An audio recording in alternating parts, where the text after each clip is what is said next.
বিচার অধরা এটা বলবো না, লড়াই চলছে।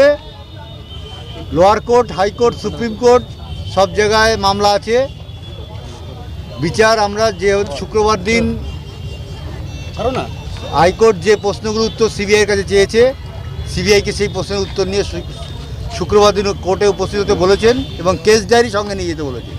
সুতরাং সিবিআই কী কাজ করেছিল তার পূর্ণ হিসাব শুক্রবার দিন হাইকোর্টে দিতে হবে এবং এইরকমভাবে যদি কোর্ট সিবিআইয়ের উপর চাপ সৃষ্টি করে অবশ্যই আমরা বিচার পাবো। আপনি কি আশাবাদী এখনো পর্যন্ত? সিবিআইয়ের তো সব সময় আশাবাদী।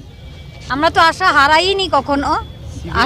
সিবিআইয়ের ভূমিকা নিয়ে কি বলবেন এখনো পর্যন্ত? যে সিবিআইয়ের ভূমিকা খারাপ ছিল বলেই আমাদের কোর্টের দরজায় দরজায় ঘুরতে হচ্ছে এবং কোর্টের কাছে আমরা কোশ্চেন রেখেছি এবং কোর্টের কাছেই আমরা অ্যান্সারগুলো চেয়েছি।